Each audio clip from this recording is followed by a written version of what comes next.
Inspection Express is no doubt the leader when it comes to streamlining property management tasks for landlords and property managers to save time and increase efficiency, particularly with their paperless inspection system. Their mission is to simplify the property management process, and now with their partnership with Tappy, there are some amazing new benefits to help deal with maintenance requests on site to further improve property managers' lives. Book in your demo with the team today. Today, we have the lovely Sherrie Storor joining us, and we are going to be talking a little bit more about the business side of things today, as opposed to directly property managers like we do in previous conversations. So, Sherrie, welcome to a property management podcast. Woohoo! Hi, Ash. Great to be here. Probably a little bit different. I know that you do dabble in the property management space, but you are, well known in the industry with your work in the sales side of things. So, for those property managers and business owners that maybe haven't heard about you, can you just fill us in a little bit about who Sherrie Storor is? Oh, wow. Okay. I love that. Thank you so much for for throwing it over to me. I suppose most people know me as a sales agent before, becoming a full-time business coach. But the reality is that prior to this business, I actually had my own chain of agencies. So I had a business where we were on site selling off the plan in 10 locations from Cairns all the way down to Byron Bay on the East Coast. I built up and sold my own rent roll. I had a cleaning division as part of that. I also had a PR division because when I was launching these big projects, we would need a big marketing and a big PR campaign, and that's actually what I did at uni. So we had all of that side, and then I have 3 residential offices. So in my executive leadership team, I had five managers, and then I had 45 salespeople plus then also all the support staff. So most people, if they know me, they often just know me as being a sales agent. So, but the reality is that is actually, my background when it comes to residential real estate.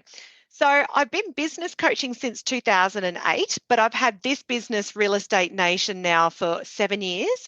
And I work with, business owners. I work with selling principals. I work with businesses that are PM only. I work with businesses that are sales only, and I do work with a lot of high performing agents in terms of building out their EBUs. But rent rolls, I love them because essentially that is what's giving us, regular income, but also it's what's building an asset. So I'm all things property management. And I'm going to sort of throw you under the bus with this question. So if you were coaching, and I hope this one's okay to ask you, but when you're coaching sales clients, is having a rent roll important to a lot of people, or do they not really have that mindset? I think this is a good question because what I tend to find is that we focus on what we know. And so if you're a property manager and you have your own business, but you only have property management, you're thinking, oh, I should have sales, but I don't really know how to do it. And because it's kind of scary, it's just easier to stay in your own lane. So I think it's often the same thing for salespeople too, to be honest with you. And, they just hear about all these problems, or maybe they previously worked in an office where there was a whole lot of problems. But, there is a way to do property management well, just like there is a way to do sales really well. And it's a matter of tapping into those system structures, those templates, the tech stack, and really getting kind of really good at it and making sure that you're making a profitable business. So yes, I would absolutely answer that question 1000%. Yeah. And it's all about getting the right people on your team as well. And I think that is probably, since that's the first part of building business, that people do find that actually quite hard. That's actually more daunting than actually the rent roll itself, probably. Yeah, I agree with you. I think when you have a small business, a small to medium business, every single person is absolutely vital, and you kind of need this unicorn hero person who's absolutely fabulous. When you start getting to a medium to a large size business, essentially you sort of need people who can plug in, because if they go, you can plug somebody else in and they can just follow your systems and procedures. So depending on where you're at, it's really important to understand your recruitment processes and making sure that you're finding those hero people who are absolutely incredible at what they do. They've got great culture. They're a great fit for you. They've got amazing skill set. They're great with clients. But at the end of the day, you want to make sure that you're looking after them and that you're retaining them so that they don't walk away with all of your IP and your clients to potentially your competitor down the road. So this is we've done well, you and I, because this is a beautiful segue into the conversation that we wanted to have today.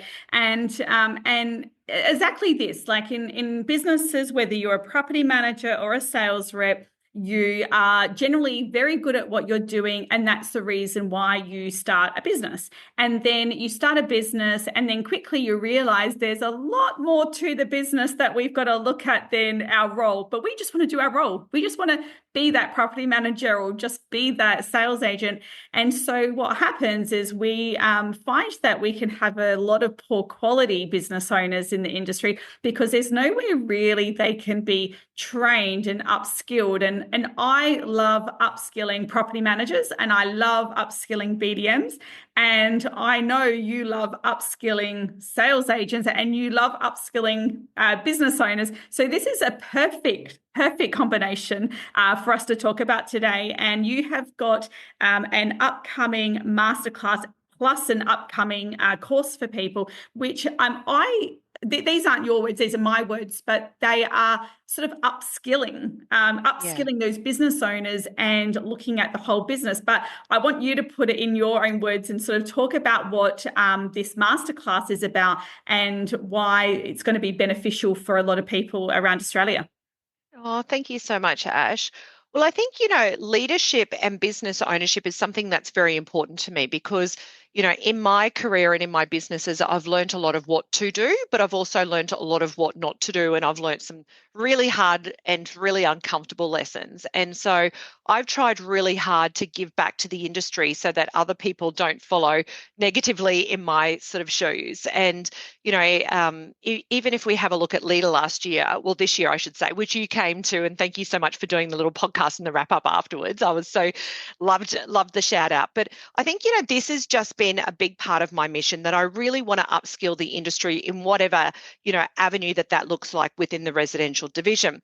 And so in business ownership, we just don't really talk about how to build a profitable business, how to sort of make it scalable, how to get off the tools to being constantly chained to the business.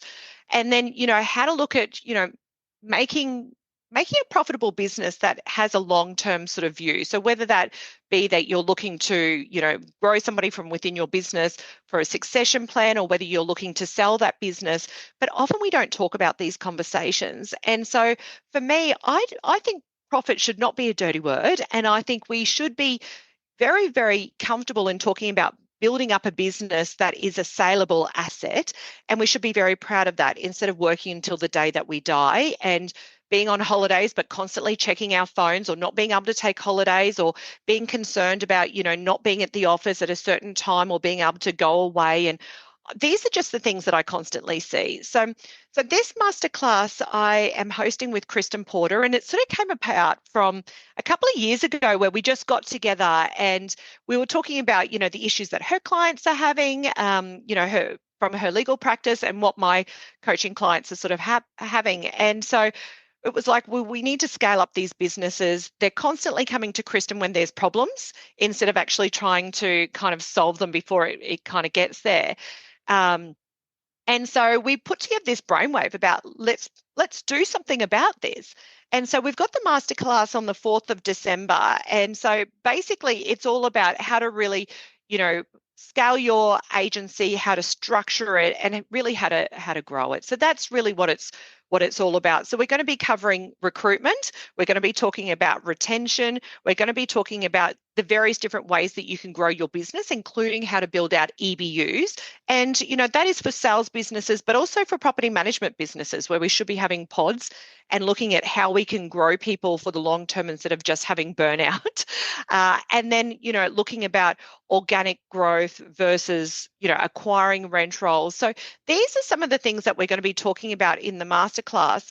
And, even one of my coaching sessions that I had today, this business owner has been in business for 15 years, has business partnerships. They're in their, in their early 40s. They've never had a conversation around what the future looks like.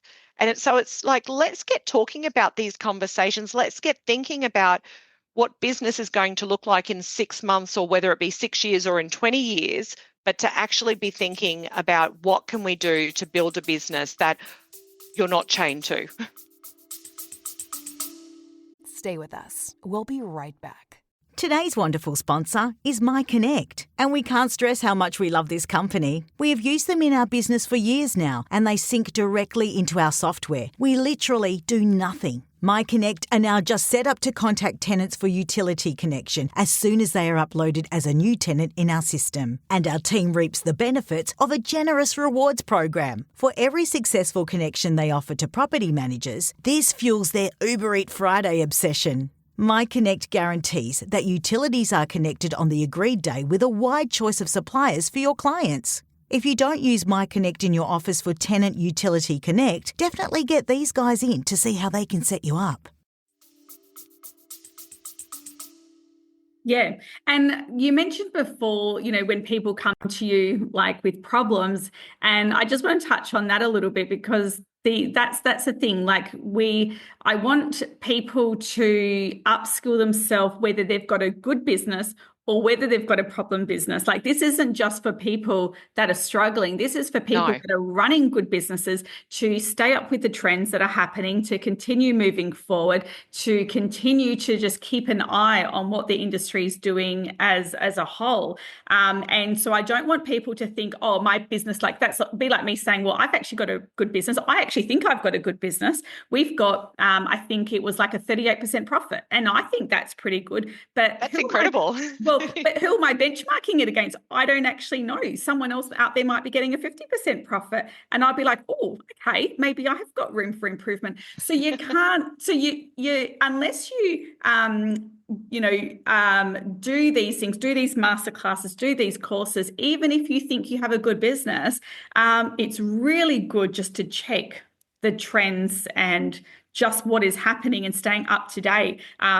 Just as much as the people that are having definitely pain points where they need that support as well. That's right. Well, I think, for us, this is an industry first training. We've never seen, a growth coach or a business coach like myself come together with a lawyer who's designed to sort of protect the business, to come together and do principal training. So we don't very often see principal training. We see leadership training, but we don't very often see business training like this as a whole. So, we're really excited. We're really proud of it, and we're, super pumped. And it's totally free. And I think we're, for people who are going to be tuning in live, there's going to be some free giveaways. So there will be like a recruitment checklist with all the questions that you need to have when you're recruiting people.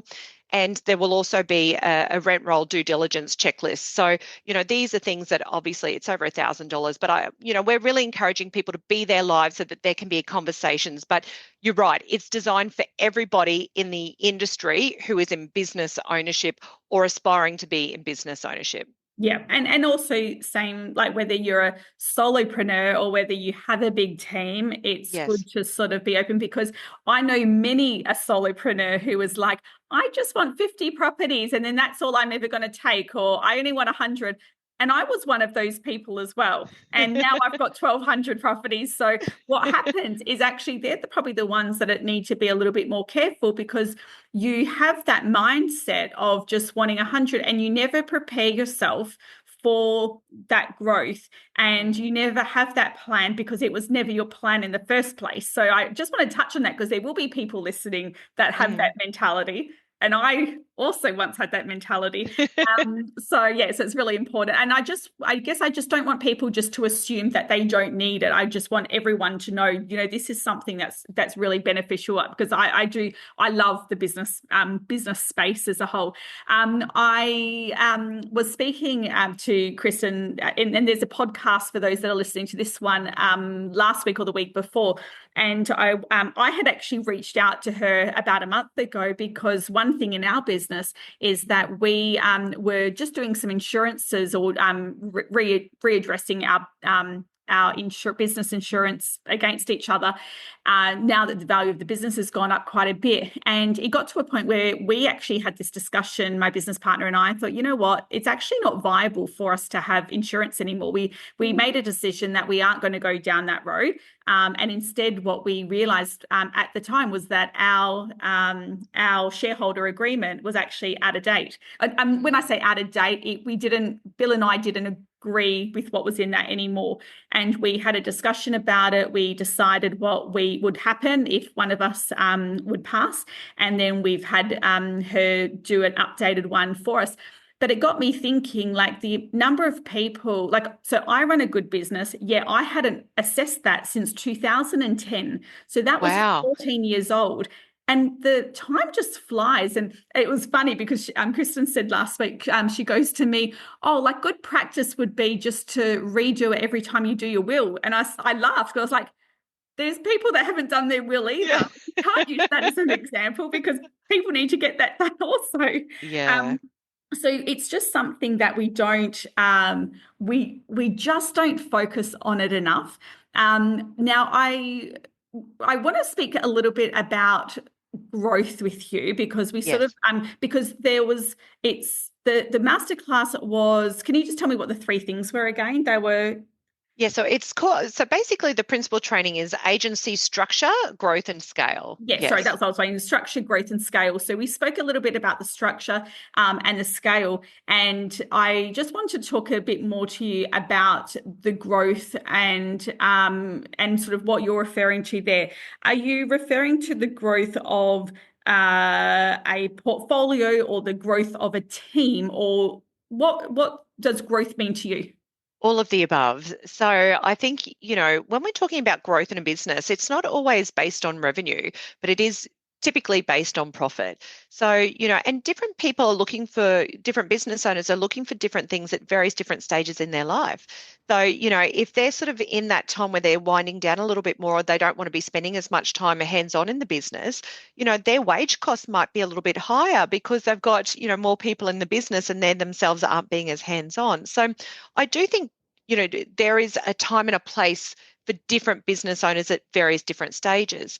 But I think when it comes to growth, it does go hand in hand with revenue and profit. But often, we get very caught up in this revenue conversation in the industry. But really, the real number is profit and how much money you're actually banking at the end of the day. And so I think that's really the number that we need to be looking at. So there is a time if you are in growth where you might need to be spending more money, let's say on BDMs. So if you're spending more money on BDMs, initially you may not be getting a return for the first 90 days while they're learning and kind of getting up to speed. But then after that period of time, obviously your income is going to be increasing in terms of, the increasing managements and the revenue that's coming in every month. But on top of all of that, the increase to your asset and to the bottom line. So, so you have to have a look at those sorts of things. Growth could be in terms of various different joint ventures. So you might have, let's say, in your property management portfolio, you might have a really great relationship with a builder who does a lot of property maintenance. So you might have 1,200 properties, like you mentioned earlier, Ash, and saying, okay, well, when was the last time I sort of called through everyone and had a conversation with them about, okay, well, how can I really help them in terms of growing their own wealth and property portfolios? So the conversation could be around, okay, well, what can we do to make sure that we've got the right insurances there, which is something I did with one of my property management clients in Sydney just before the fires, actually, which was a godsend, right, in the end for all of those clients. So it could be looking at the insurances where you're getting a referral fees. It could be having a conversation with them where saying, listen, you've owned this property for 20 years, but you have actually never done any improvements to the home or to the lot. So you might say, listen, I've got a relationship with this builder. So you might then decide to actually build up a joint venture with this particular builder or property maintenance company where they might come in and they might redo kitchens, they might redo bathrooms, they might redo paints, they might, whatever that might look like. And so then you've kind of got a separate entity and a separate company that is working there. You could also have that same, avenue with a cleaning business, which is what I mentioned in the past. So, when I had my cleaning business, and I was very focused in Brisbane City at that time. So I loved focusing on high rises because essentially you don't need to worry about maintenance of the external or, worried about stairs falling down or maintenance because the body corporate mows the lawns or takes care of all of the facilities and so forth. And when you're doing obviously inspections, it's in one building, right? So there's a lot of benefits to that. But, instead of a 2-bedroom apartment renting at $650 per week, we would do a clean and we would put a short-term tenant in there. And so then essentially getting $950 per week. So when I sold my rent roll, which is way back when in 2007/8, my average rental at that point was $1,000. So it was inflated because I was getting this additional rent, which wasn't actually kind of there, right? So, you could have then a cleaning business. You could also have a removalist business. There's lots of different avenues that you could have and various different joint ventures. So you don't always have to be the person who's in charge of that. Sometimes it's giving an opportunity to somebody that you're already working with, that you already have a relationship with. So that's one side. The second side of growth is obviously looking at growing the numbers. So, increasing volume, increasing transactions. So whether that be, more properties under management, and whether that be through organic growth, and making sure that your property management team is very sales focused when it comes to KPIs, because I see that a lot of businesses are not. And that's one of the things that I do when I'm coming into their business one-on-one coaching. And it's the same thing with getting the property management division and the sales divisions really talking and working together, making sure that those referrals are coming into the business instead of perhaps referring it to another agency that you may not even be aware of because they're getting a better slice over there. So, these are the kind of things that we're talking about. And then, building these kind of mega teams or these, super teams, these effective business units, so that, one person's out there, that's the salesperson, that's out there, that's meeting everybody, that's finding the opportunities, that's signing up new business. And then, somebody behind in the back end is literally doing all of the paperwork and basically arming them so that they can have more conversations. And I find that in life in general, people love to be a part of something. They love to be a part of a team. They love to belong. They love to do things together. And so whether that be in property management or whether that be in sales, that's something that's proven to work. And we know, we've been hearing this for a number of years now, that teams are the way to go. But often they're not really built in a very profitable way or effective way that works for the long term. So I think, there's some of the things that I think are important when we're talking about growth. Yeah, definitely. I find for me personally, with what I see is that a lot of, there's two things. Number one, the business owner is generally either a very, high value sales agent. And so they're very busy doing that. So they don't have the time to be putting into setting these things up that you were just talking about, which are fabulous ideas. I actually tried doing the cleaning one and just trying to find just to hire a full-time cleaner, could not find anyone, but that's it is hard. It's hard. It is hard. I don't disagree with that. The best cleaners, here's a red hot tip. It's generally people who are burnt out. So, even my past cleaner of a property, a holiday home on the Gold Coast that we used to use, they owned a Jim's franchise, and they're a husband and wife team, and they were actually police officers who were really burnt out, and they just wanted to get on the tools, have a job that wasn't really thought, required no thinking. And so a lot of people who I see who are in that slightly middle-aged state of life, they have had some great career, or they're a little bit burnt out and they just want something that's kind of not really thinking. So they're your best kind of people because they've got great work ethic. They just want to partner with the right person, but it's hard. I'm still in conversation with my cleaners, and I mean, it's 15 years ago when I had my agencies, and I love that. They were just really good people who generally love cleaning. I think Des, his phone ring was AC/DC Dirty Deeds. He just was one of those crazy people who love cleaning, but they're unicorns. They're few and far between. You've got to search really hard for them, Ash. Yeah, I will. I always do keep an eye out, but that's the thing. It is a full-time business to work on your business, and so where I think people will struggle is if they are that high earning principal, they're not going to have the time to put these great things in place. And the other thing that I sometimes see as well is that principals tend to put pressure on existing staff to do multiple job roles. So to give you an example, I see a lot of business owners who want to have a rent roll. So they'll hire a property manager and they get them to manage the property and do BDM because, I mean, technically they've probably got the time. But there's no clear plan as to when do you get that next person in, and also no understanding that the actual role of doing that BDM work takes up, especially with new business coming through, it takes up a lot of time. So sometimes business owners would say, oh, why do you need any help? Well, you've only got 50 properties. You should be able to handle that. But it's like, yeah, but I've also got that BDM and the trust account and the leasing to do. And so I find that there's a lot of misunderstanding in that and hesitation to actually hire a BDM straight out and to have that, I wouldn't say it's a cost to the business, have that as an investment to the business. Yes. From day one, and let the property manager do what they need to do. Because the way that I see it is that if you've got a property manager only, doing, splitting their time between business development and property management, you're never going to have full-time results. You're only going to have part-time results, if that. So you can't expect a full-time result when they're only doing half of the allocation. You know what I mean? I 100% know what you mean. I also think too that a BDM is very different to PM. They're two completely different personalities typically. Totally. One, it needs to be very sales orientated. The other person is very meticulous and very, systemized and very operational. So, that's why they work in really well together. I think, once you start getting to those magical numbers where you can afford to do that, and I understand that there does come a time where there needs to be some strong decisions to be made. But there are other opportunities today, such as VAs to handle, various different components, whether it be trust accounting or whether it be paperwork or appointment forms or whatever that needs to look like. But I think the critical part, and I want to, just kind of step back into a comment that you made earlier, which is, we are trained in this industry to be constantly busy, to fill every single moment of the day with dollar productive activity.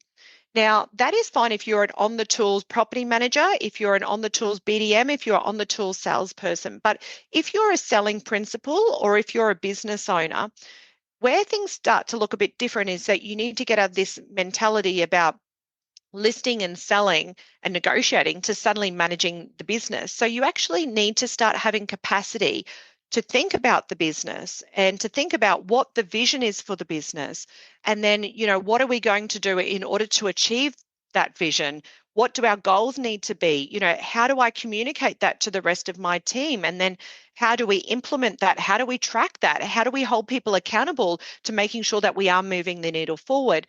So I think one of the hardest things to do is to almost unprogram ourselves in terms of what made us successful to get us to this point, to then, okay, well, if we want to get onto the next stage of success, we really need to start understanding, well, we need this capacity to think freely, to allow ourselves to do that. And, Ash, listen, I'm a Gen Xer, so we love to keep all of our time super, super busy doing lots and lots of things. I think this is one of the hardest lessons for my generation to learn, which is actually just to allow you to be and for ideas to come in and to explore those ideas and have that space where actually the space in your calendar is space to work on the business, and you may not even know what that looks like when you're sitting down. So that's a crazy concept, but so true. I know. And I've heard you talk about that before. I've had the business for 20 years, and only now am I starting to give myself that. And I wouldn't even say that I'm doing a very good job, but I will say that and it's funny, I wanted to book myself in for a massage. And I was umming and ahhing, and you're at that, you add to cart, you're ready to do the booking, and I just couldn't press go, because it was like, it's a Tuesday, and it's like Tuesday 9:00, and I honestly, it was this weird thing where I ended up going, fuck it, I'm just going to book it. But what I booked is, and I've never done this before, and I'm actually really excited. So this is everyone's permission that you can go do this too. There's this new place in Perth called Ember Bath House, and it's like an actual traditional bathhouse, and it's like 3 hours. It actually is an absolute bargain. So for those in Perth, I'm pretty sure it only cost me $220, but for that I get time in this bathhouse where they limit the numbers going in, and you've got access to the ice bath, the sauna, the hot tub, the bath thing, I'm assuming.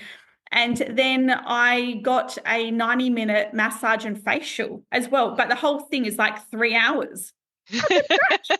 Well, Ash, now what's going to be happening is you're going to be there and you're going to end up talking work because everyone else is going to be there as well. Well, that's right. And I'm going to have my phone handy with all those, great, bright ideas that I'm going to have that I'm going to have to write down, but I've got nothing to write it down because I'm sitting in the middle of this bath. So I'm going to have to work out how I'm going to deal with that. But I get what you're saying with creating that capacity and that space. But it is extremely hard. So yeah, it's a new skill set that needs to be developed, and you need to really hone. And it takes a while to sort of practice it. And just giving kudos to you for doing that. So well done, number one. And I think bathhouses, and we love going to day spas because essentially your phone's typically away from you. So that's often quite a good thing, because if it's ringing, we'll think, oh, well, just take it. For me, a lot of my really great ideas come when I'm doing yoga, actually, in the last 10 minutes when you're doing, when you're literally just sort of laying there and you're waiting for ideas to you're trying to meditate. But that's where my best ideas are coming in. And I think, often you're sort of taught to, let those ideas come in and then let them go. But I'm really grateful for those ideas. And that's often where, I don't want to say brilliance comes, but certainly it makes me rethink. And then I pop out and I literally write them all down. And then I always make sure that there's time booked in my calendar every single week and month where I'm working on the business and I'm exploring those ideas. So, even in my business now, I typically work week on, week off, but I still have, 6 days a month that I'm purely working on the business and on content and various different ideas so that my business is moving forward and not staying the same. Yeah, amazing. Interesting. So I find yoga and meditation and all of that extremely boring, which probably means that I should be doing more of it. But I find myself finding it very hard to focus, and I actually get my great ideas actually by talking to my partner, Linz. He, when we have those conversations over dinner about, work and just that general thing, that's actually where I get mine. Well, actually, I say I get my ideas. Actually, they're his ideas that are really cool that I go, hold on a second, let me write down what you just said.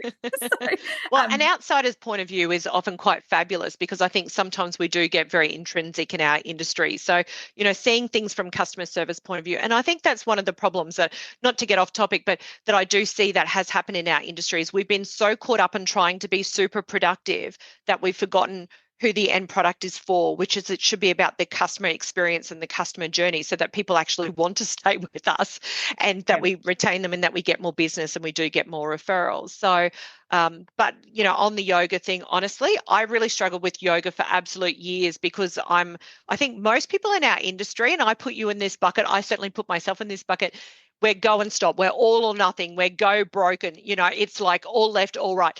So I think it's, again, one of those skills that it's taken me a long time to finesse, and I'm still working on it every single day, but to really try and understand, okay, well, what are those boundaries for me? And to try and learn how to slow down, and to not always be either at full speed ahead or completely off. It's okay to have the balance in between. So that has probably been one of my greatest lessons in life. And certainly it's one of the things that I'm often, talking to a lot of business owners and high performing people about for that particular reason. And I think, not waiting till you have that health scare or that pain point or that thing that is the one thing that makes you pull back and stop and go, okay, I need to reassess. I think we need to put a lot more focus on that. And I am the worst culprit for it, where I wait till I get sick, or that whole cliche of, oh gosh, now would be a really good time to get a really bad cold because I really need a rest in bed this week. That's literally the mindset that so many people have. And it's like, why do we do that to ourselves? If I want to have a week in bed, I could do that. My business is fine for me to do that. it's not about, such a personal issue that we create for ourselves, isn't it? So we don't wait for those. But I'm saying that when I need to take a leaf out of my own book, though. But you know what I mean? Yeah. But I think it's lovely that you're voicing it, because I think for a lot of people, this is the way that we think. And, when we're with our children, I don't have children, I wish I had children, but, I see a lot of people where they're telling me that they feel so guilty when they're with their kids that they are thinking I should be at work. And then when they're at work thinking I should be with my kids, very rarely are they ever feeling guilty about not spending any time for themselves, but in order to be the best version of you, both at work and with your family, you actually need to replenish yourself, because if you're not replenishing yourself, you're not going to be the best partner. You're not going to be the best leader. You're not going to be, the best person in terms of closing the business. You're not going to be the best mum. So I think, we just need to prioritize those things and understand it's a bit like when you're on the plane, that you're attaching your own mask before attaching others, that we do need to recharge ourselves, and we do need to spend this time being very conscious in terms of what's going to fill us up before we can help fill others, because I think our job is very exhausting in terms of helping so many people, whether it be in our business or with our clients. So you need to make sure that you're okay. Yeah, absolutely. So on that note, this upcoming masterclass, I'm going to have the link in the show notes for everyone to register. It's free. This, not that you shouldn't go have that massage, but you know what? Take this 1 hour out of your day, regardless. Like I hate, I actually haven't said this to you before. One of my pet hates is when there's so many great courses, webinars, and stuff that's available free or, unpaid or paid. And people say, I'm too busy, I can't do it this week. And I call bullshit on that, because you know what? Like, these are so important. And if you are feeling so busy that you can't take an hour out of your week to do something really productive on your business, then that actually means that you need to do this even more. That's exactly right. You're probably stuck on that hamster wheel, and you're probably chained to your business, and you're probably lying awake in bed at night going, how am I going to balance the book, and how am I going to pay everybody, this next month, and having all those kind of conversations. So, I remember when I was in business ownership, I didn't really have great people in around me. And I think if I would have had some time where I did find the right sort of accountants, I did have the right lawyers, and I mean, they're two people you should really pay well for to make sure that you're getting the best advice. But then I probably would have had some different worries. But the thing is, you only know what you know. So here is an opportunity, because we don't see training like this, to kind of, and we're doing it for a reason, because we want to give back to the industry. It's part of what Chris and I want to do. So it's an opportunity for you to kind of expand your thinking. Even if you go away and you think, hey, listen, there's nothing there for me, perhaps we may have tested some of your boundaries or the ways that you're sort of thinking. But, obviously we want you to be walking away with a whole lot of things that you can implement into your business, whether they be mindsets, whether they be structures, and you're going to have some physical takeaways that you can implement immediately. Well, I'm super excited. I'm very much looking forward to it. So just as a summary, it's an industry-first principles masterclass for sales and property management principals who want to unchain themselves from their business, scale their teams, and expand faster. I don't know anyone that isn't going to suit, so I expect to see lots of people there. So the link is in the show notes, and I'm really excited. I think it's really wonderful what you guys have put together. So thank you for doing that for the industry, and it's always an absolute pleasure chatting to you. I'm going to stop the recording there, because you and I, or probably me as well, can just like chat for hours, and I'm conscious of your time. So it's always a pleasure having those really great conversations with you. So thank you so much for sharing all of that with us today. Oh, thank you so much, Ash. And listen, before you do hit stop on the record, can I just say thank you for all that you do for the industry, because you do give so selflessly to many. And I just really want to acknowledge that and thank you for that. It's actually really lovely to see. And, I would love to see you doing a whole lot more for yourself, but, for the industry, thank you so much for all that you do. Oh, thank you, Sherrie. It's lovely. Well, I'll be thinking of you and enjoying that massage and bathhouse when I do it. And I'll do some stories on my social posting to prove to everyone that I can do it every 20 years. Thanks, Sherrie. Thank you. Many real estate agents across Australia confidently refer Property Insurance Plus to their clients as they recognise the price and benefit value of their policy combined with the client-focused service they deliver. They offer a comprehensive building and landlord insurance facility and have formed a powerhouse to present the very best in investment property insurance. Contact PIP today to find out more.